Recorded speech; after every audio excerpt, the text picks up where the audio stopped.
maybe start loop erase trend and walk if we have time. Now, just not to forget, so the next,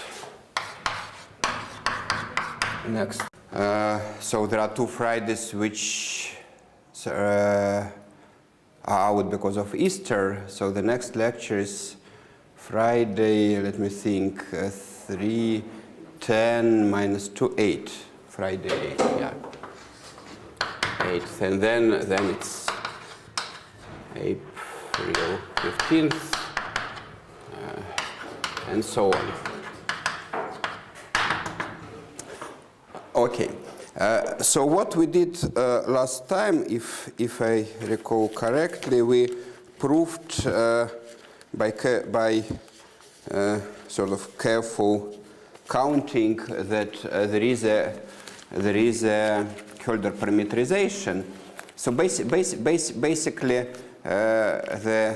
like in one word, what we did yesterday, we have shown that if to cover your curve at every scale, you need only bounded power bound on the number of disks, then you can find Hölder parameterization, which a priori is not evident because it might be that the disks at different scales cluster in different places, but apparently it's easy. And we have shown that if curve traverses few times every n nodes, then this bound falls. And then we have shown that if there is bound in power with power bigger than 2 for probability, then we get it with probability tending to 1. Now the question is, why do we, so we have a curve which is pre-compact in Hölder family. Now the question is, why can we describe it as a Loevner chain? So we're proving today, so there was a, so remains to prove.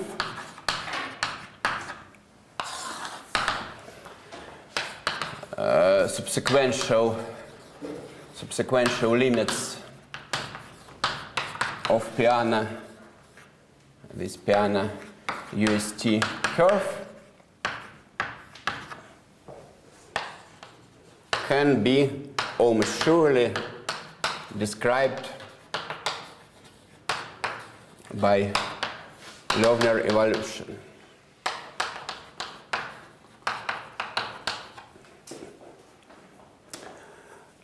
So there is the same difficulty which we had in the first part, that we need uniform estimates. So it's, I mean, any broken line which we get is uniform spanning tree is certainly Hölder parameterizable, certainly can be described by Loevner evolution. So if we get some estimate, we need estimate which is uniform in the mesh of the lattice so that we can converge. So there we had a uniform estimate because we had uniform estimate on the number of crossings. So the number of crossings of an n was the probability of having more than some number of crossings was depending only on the ratio of radii, not on the scale of the lattice. So here it's sort of the same. And so I'll maybe do it not with all details. I'll just outline the proof, and then we'll do it with all the details for a couple of other models. So the question is, what can go wrong? So if we have nice curves which can be described by Loevner evolution, how can it happen that, so what I mean that gamma epsilon can be described, gamma epsilon or gamma j, whatever, gamma j tends to gamma in a very strong way in Hölder norm, and gamma cannot. So what is the bad thing?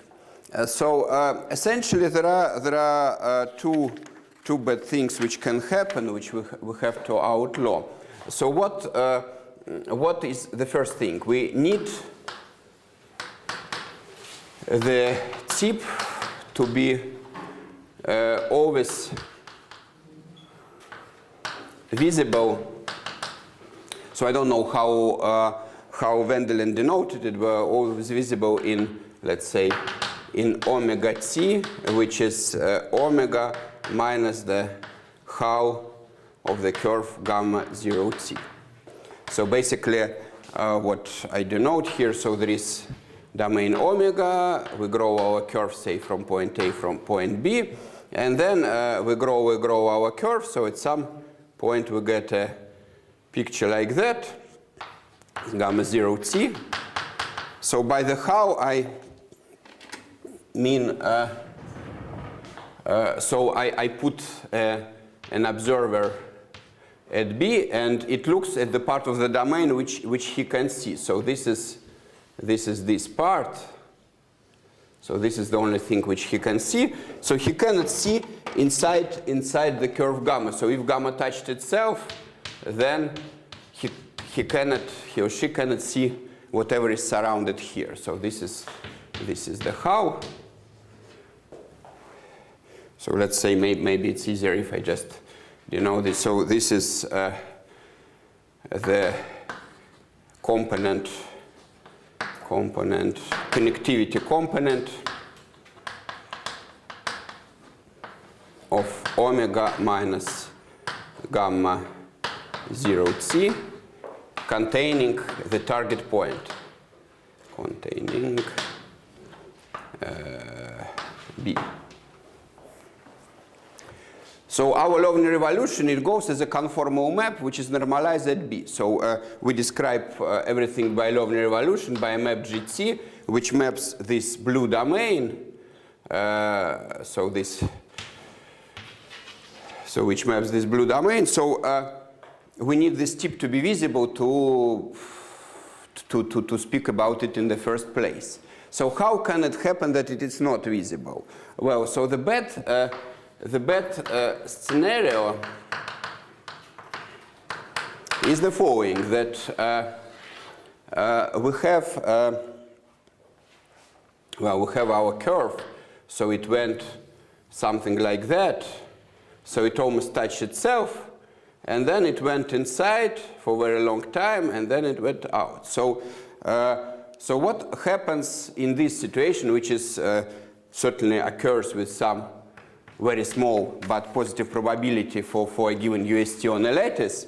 So what happens in this situation when we are wandering inside what happens with this piece? So if we put an observer here, he looks, and this place for him is very, very small. He sees basically harmonic measure of this place in this domain omega t. It's just probability that Brownian motion hits it, or random walk. So it's very, very small if it's short. So this whole piece of curve he almost doesn't see. So for Lovni revolution, this whole thing happens very, very fast. So you enter in 1 millisecond, you get kicked out, because it happens on a very small scale, so that when you travel here, capacity doesn't change. So it's like, if you think of physics of electrostatics, then basically there is this whole thing which screens what happens inside. So if you are in an electric cage with very small hole, you can listen to the radio, but it won't work very well. And so there will be very, very small change. Now we pass to the scaling limit, and we pinch this thing, and it gets smaller, smaller, but and in the end it disappears. But you still have a part of curve there. So basically the problem, if you have, so let me denote, so it's denote the width of this. So let's suppose that width is delta J. So if and the diameter of this whole thing, diameter is approximately equal to 1. So if diameter, well, approximately equal to C. So if diameter stays above C while delta J tends to 0, in the limit, we get a curve which goes like that. It touches itself, goes in, and goes out. And this whole piece we don't see at all. So that's the problem. That's the problem that, well, it's on a lattice, it's not, well, I mean, on a lattice everything is up to, say, lattice mesh is 1 inch, everything is up to 1 inch. Even if a curves touch, we can pull them away 1 millimeter, so everything is simple, everything is visible.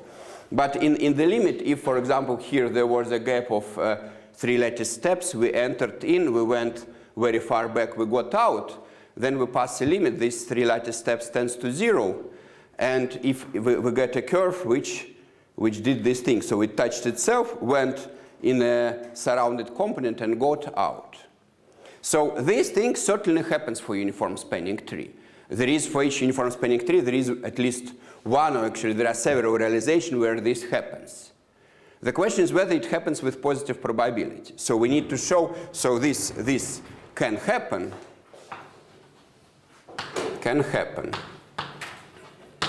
So need to show that probability tends to 0 as j goes to 0.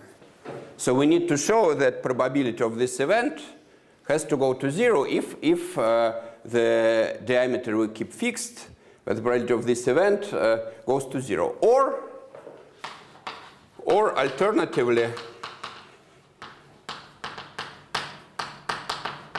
that probability of this bad event, which has 2 parameters, delta and c, bet at delta c, is O small of 1 as delta goes to 0. So it's let's say some constant which depends on delta and c, and the constant goes to 0 as delta goes to 0. So we need to get a uniform estimate on this in terms of delta of c, which vanishes when delta is small. So this is first best scenario that the limiting curve can be described by Lovener evolution, and of course I can draw a perfectly legitimate spanning tree which does just that, and there will be scaling limit, but just the probability will be minuscule. It will be some power of delta. I think it will be a very small one actually, and then we have to check. Now there is some cautionary word that it's very easy to actually prove for anything reasonable that in given place the probability of this happening is small, but we need to show that this never ever happens nowhere in our domain. So it's a bit more complicated. It might be that probability of happening in this place is delta, in this place is delta, but the sum of all places sums to 1. So this is the tricky part. Okay, so that's the first best scenario. And the second, let's say, the second, so we need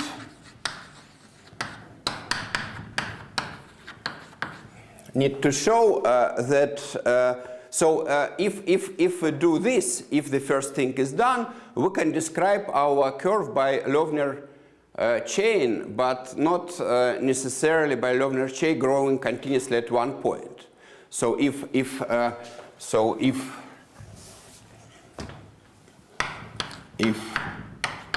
we prove, let's say 1, so this is, if we prove 1,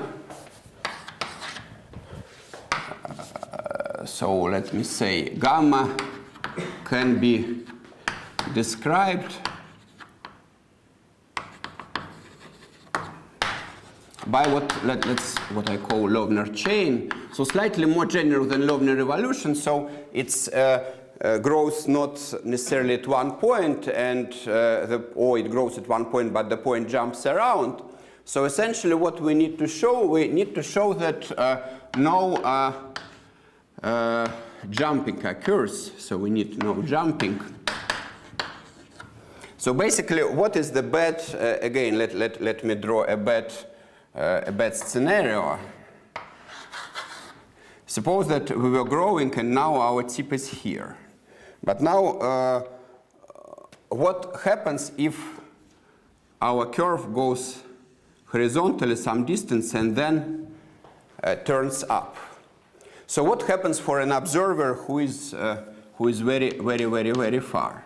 So when, well, it's clear that if my curve goes just horizontally attached to this, for observer nothing happens because Lovener evolution is parameterized by capacity.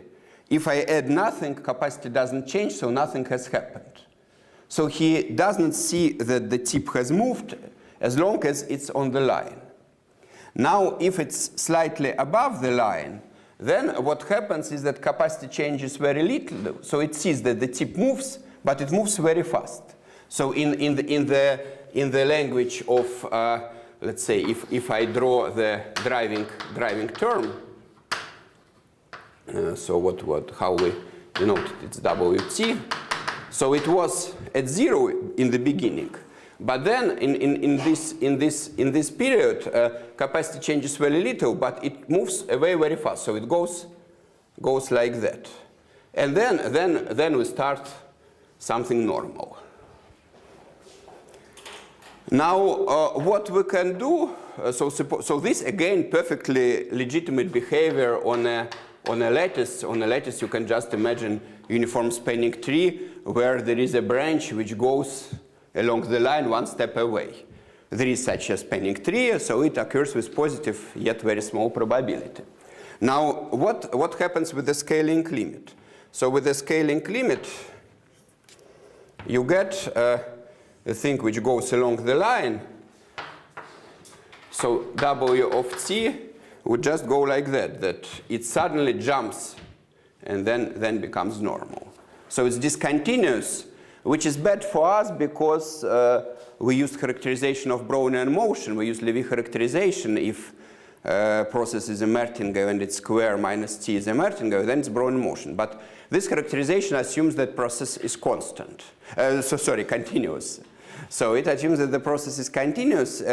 If a process is discontinuous, there are many more discontinuous processes, and they are not that nice. So there are all the Levy processes. There you can have a whole variety of things with jumps, and so basically we have to outlaw this thing. Essentially, there is another possible scenario that I'll just maybe draw it here, that at time 1 we have this, at time 2 this, at time 3 that it immediately grows at many points. But basically it's a particularly nasty case of that, because if we want to grow, if we have a curve, but we want to have an appearance that it grows everything at several points, it has to jump around. So it has to grow epsilon here, epsilon here, epsilon here, then jump again, and then sort of create something which in the limit looks like that. So it's a particularly nasty case of that. So if we outlaw this, then we will always grow at one point, and the point will move continuously. So if there is no jumping, then if no such thing, then we, again, if almost surely no such thing, then we'll get that W of t is almost surely continuous. So we get Lovni revolution, WT is almost surely continuous. So basically what we have to outlaw, again, we have to, so the bad scenario is that, so suppose that up to some time we have grown this. So the bad scenario is that I fix again to scale, so I fix the scale delta, and I fix the scale c. So the bad scenario, yeah, okay, let's maybe. So this is the scale delta, and the best scenario is that my curve goes inside this tube and then gets out. So we need to show that the probability that gamma goes delta close to how for distance c is at most constant of delta and c, and this constant tends to 0 as delta goes to 0.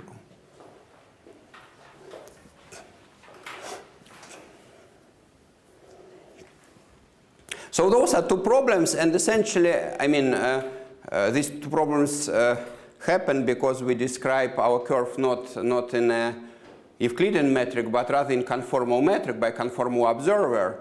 And curve can be nice Hölder Euclidean, but conformal observer might, from a conformal observer, it might seem strange if it touches the boundary or goes inside fjords, very thin fjords, so we have to exclude those two. Okay, so now how do we exclude those two? So let me maybe just show two pictures. Okay, so is it clear so far? So there is so the tricky problem here is that uniform spanning tree is more difficult than all other models. So we started with the model which has the easiest observer, but it's more difficult for a priori estimate because the curve is space filling. So the curve is peculiar already. So it does some funny things. So for example, this one would be slightly more difficult to prove than in other models. Now.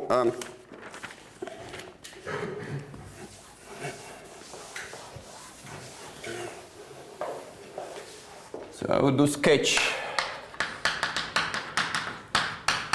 of proof for the uniform spanning tree.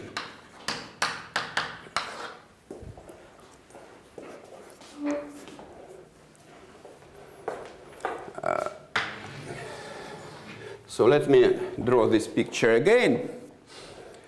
So suppose we have this annulus. So as you see already, these two things can be reformulated in terms of this ring annulus events as before. So again, we have two scales, delta and c, and we need to show that when one scale is much smaller than the other, then the event almost surely doesn't happen. So it can be reduced to annulus events. Unfortunately, in this case, for UST, this one is reduced to annulus event, which has probability 1. So it's, but in a good topology. In bad topology, it has probability 0. So what is basically our event? So we go in here, we go out, we go again in, we go in, and unfortunately, probability of 6 arms. So this is basically probability of 6 arms. And the question is whether or not it's smaller than delta over c, well, up to some constant, to the power 2. Because if we get here power bigger than 2, then it never happens. So it's the same trick as before. So it's so to show that something never happens, we need to show that in a given annulus the probability is smaller than square with sum over q, and then the square will use to sum over all annuli, because you can cover all the domain, because then there are 1 over delta square really distinct annuli. So the probability of bad not in a given place but somewhere is at most 1 over delta squared delta over c to the power 2 plus, well, whatever, epsilon, which is equal delta to the power epsilon over c to the power 2 plus epsilon tends to 0 as delta tends to 0. So basically, we need probability of 6 arms to be smaller than 2. Now, the unfortunate thing is that the probability of 6 arms is exactly the power 2. So let me maybe first prove that.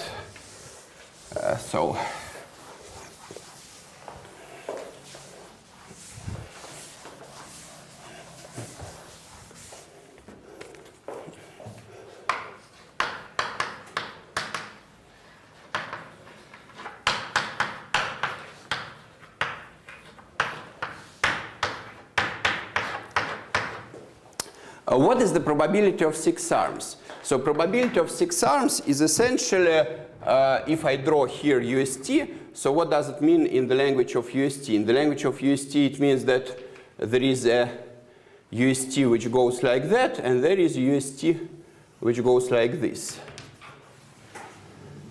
So it's 3 arms of UST. So it's a probability of 3 UST arms. Well, because our curve does 6 things, our curve is between the UST on one side and UST on another. So there are 3 arms from UST, 3 arms from dual UST, which I don't want to draw, not to, well, maybe I do want to draw them to make the picture even more complicated. And the dual tree would have arms here and here. So that's the dual tree arms. So, so if, in general, I look at probability of 3 UST arms, let's make the following observation, which actually, so this observation made by Eisenman, which for many models helps to show that probability of some number of arms is gets exactly power 2. So let's take a uniform spanning tree in the domain. And let's take 3 points. For example, this point, and that point. So these 3 points are connected. Okay? Okay. So for example, these 2 are connected by a branch. And this is also connected somehow to this branch. So, well, it can land on this side, but for example, if I choose, yeah, let me just choose it not on the wired side, but this point also has to be connected here. So there are possibility that these 2 are connected through this side, but with positive probability it will just land here. So there is so probability of such things. So we fix 3 points. Let's say x, y, z. Fix x, y, z. So probability of this picture is comparable to 1. That they are connected somewhere inside, not using this part. You can see it with Wilson algorithm. It's just probability that you hit these points without hitting something far away. Now it means that this point in the middle, if I start splitting everything in the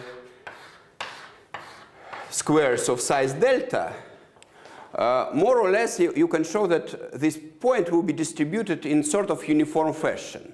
So if you are really in the middle of the domain, probability of it hitting this disk or that will be comparable. Again, you can show it with Wilson algorithm using random walk. Probability of hitting this disk and this disk are comparable.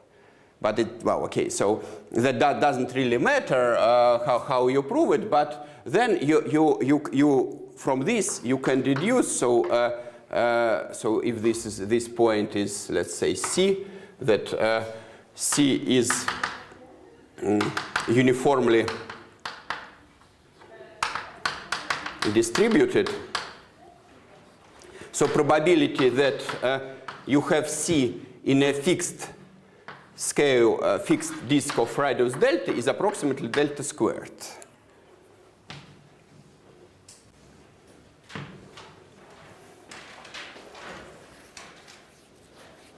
Well, I mean, from this, it immediately follows that there is one disk where it is bigger than delta squared, because there are many disks.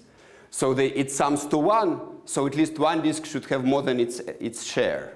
So there is at least one disk like that, but one can actually prove that it's delta squared. Which seems to cause problems for us, because we need estimate bigger than 2, and we get estimate exactly 2, meaning that 3 arms do happen, meaning that the 6 arms indeed do happen. So now, what is the contradiction? Why the situation is nice? Well, there is a small difference between these 3 arms and these 3 arms. So these 3 arms, they don't touch. You see, there is 2 arms, and there is a third which comes close but does not touch. And here there are 2 arms, and the third arm touches them. So basically, I would say that the difference is that there are good 3 arms. Well, let's say bad 3 arms, and there are good 3 arms. So good 3 arms is a picture like that, and the bad 3 arms is a picture like this. So this is our bow of radius delta. So good three arms are three arms which coalesce, and bad three arms is that not quite. So in terms of our uniform spanning tree, what is the difference in terms of our uniform spanning tree? So in terms of our uniform spanning tree, that so how was this? Yeah, maybe let me draw the same picture as there. So in terms of uniform spanning tree, that was the picture which went like this.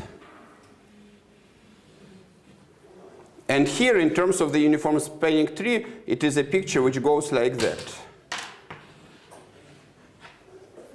So here it doesn't go into the fjord. It just passes through the same point 3 times. And in this picture, it goes into the fjord. You see the difference.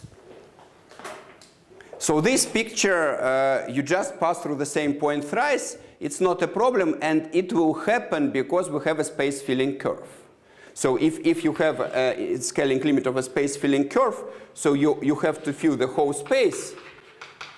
So it will happen once in a while. For example, there is this, it will happen once in a while that there is a point which is visited 3 times. So for example, this point quite often already is visited twice. So you once visited it, then you went away, then you touched it again.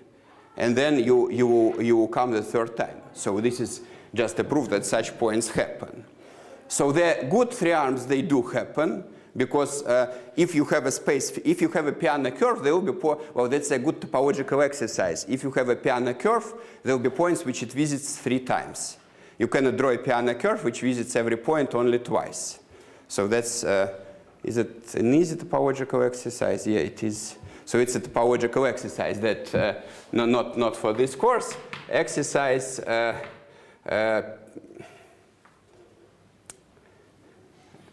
Peano curve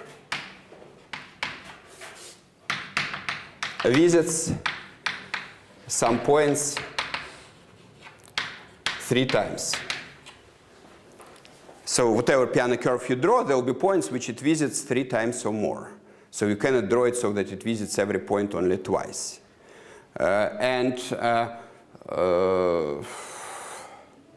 Okay, returning to our question. So this happens, this doesn't happen. Now, what is the relation between these two? So what I claim is that the probability of this guy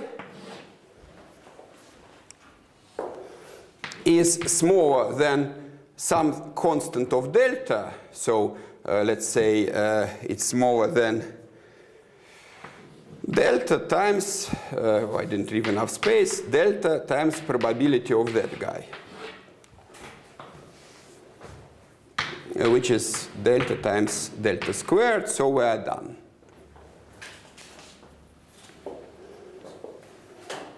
And why so? So this is basically the Wilson's algorithm. So we need to compare these two things. So suppose that we build this thing on the left, which is subset of the right thing. And now we start here. We start here a Wilson procedure, and we ask what is the chance that we don't create a small connection. And it's the chance that we start here a random walk, and it escapes away without touching this obstacle, which is very close. So basically, the difference between these two probabilities, the factor between these two probabilities, is a probability of random walk escaping without touching this obstacle, which is delta close. And that you can estimate, and that will be probably no more than square root of delta. Is it square root of delta? Yeah, square root of delta. So I don't want to do random walk estimates today. Maybe. So let me just write. It's times that the probability that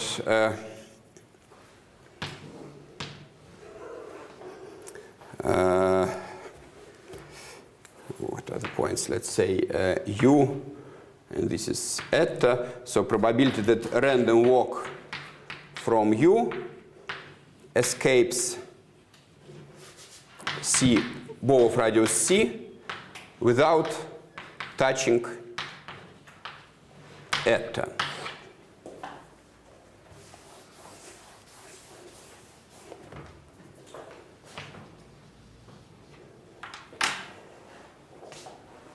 So it's actually very, very small, so it's the exercise that it's small in delta. So that's the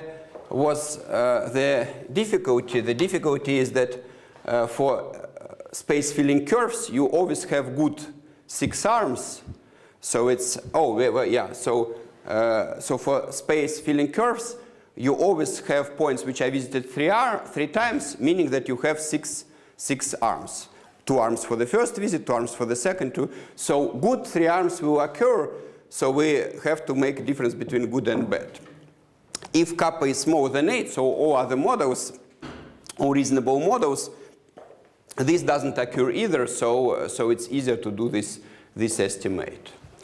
And now in the remaining 6 minutes, we'll do the other one. And the other one is actually much simpler. So let me do the other one.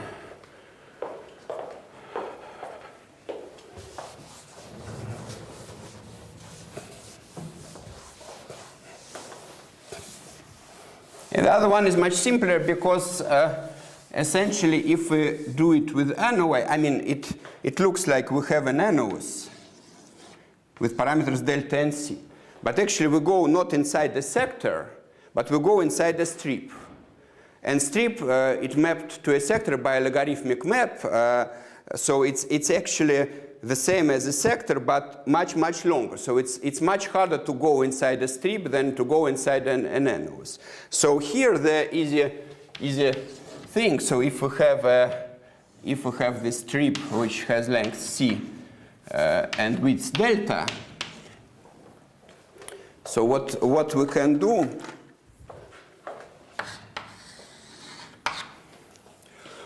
we can split it,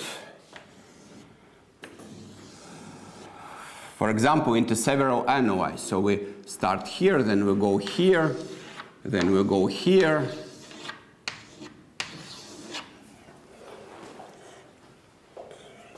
So this, so we can cover by approximately C over delta annuli which have inner radius delta and outer radius, let's say, k delta.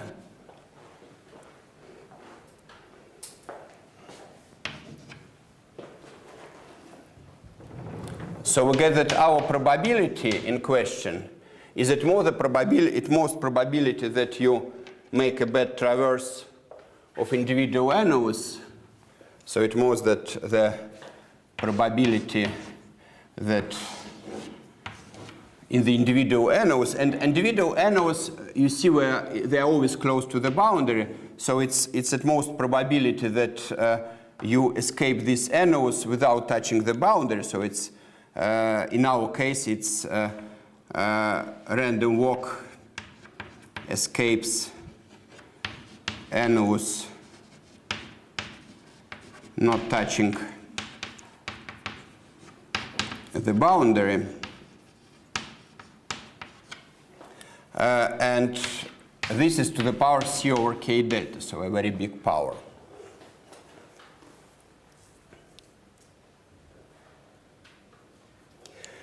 So basically, either we can just study what is the probability that loop erased random walk goes through a very, very long rectangle. So it's a probability that random walk after loop erasure is contained here. And the probability is very small because if you go along the boundary, you always have a big chance of hitting it. And the correct way to do is you just split it into many steps. And in each step, you have positive chance, like say 1% of hitting it. So this probability is strictly, so it's some specific number. So it's supposed that it's smaller than 1 minus some specific delta, 1 minus some constant. So it's smaller than, let's say, 1 minus epsilon for some fixed epsilon, which depends on, obviously, on our constants.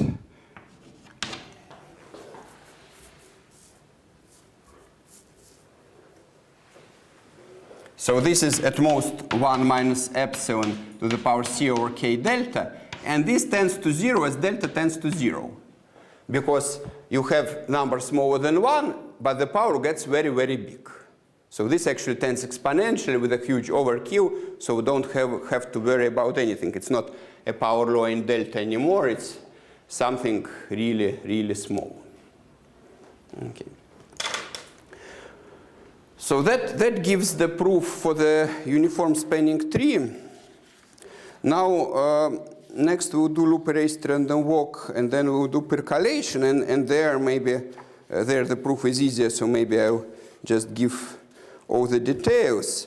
Now, what I wanted to say is that in principle there is a black box which allows to do all the details. So it's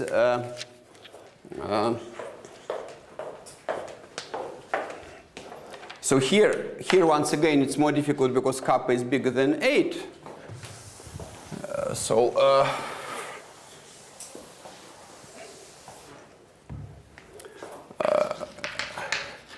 for kappa smaller than 8, then 8, there is a sort of black box which does the job. So I won't give the proof, but basically there is a theorem. So it's by Antti Kemppainen and myself.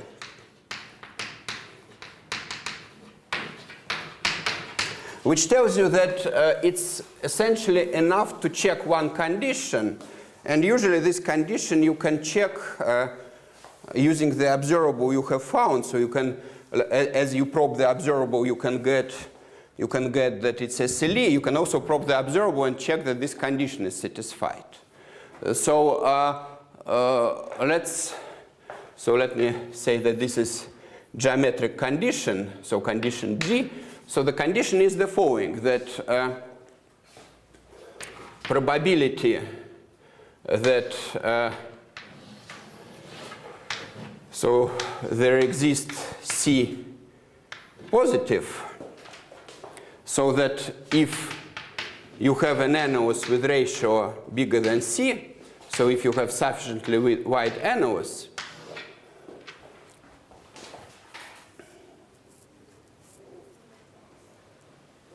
yeah, maybe I should have drawn my domain as being much bigger.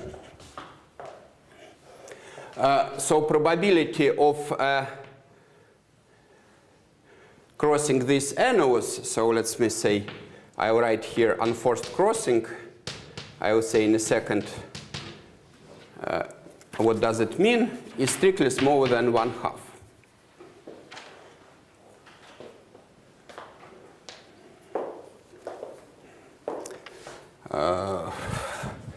So probability of unforced crossing by gamma c infinity conditioned on what we know up to time t is strictly smaller than 1/2. So we have a curve which was going around as many times as it wishes, and then the probability that it will again return to this annulus and cross it, so this is an example of unforced crossing, is smaller than 1/2. Now, what do I mean by unforced crossing? You can create situations where you'll be forced to cross this annulus. So, for example, forced crossing can be the following. So suppose I have a domain, I have an annulus, and suppose I just went like that. Then, of course, I'm forced to have another crossing because I'm inside and I have to get outside. So unforced crossing is when you are in the same component as the target point and you can reach it without crossing the NOS. Well, there are a couple of different topological scenarios, but basically it's this. You can be in for example, so it's. So probability of unforced crossing. So basically it's a weaker version of our NOA before, because it's sort of a, so its probability to enter something where you don't have to be is more than 1/2.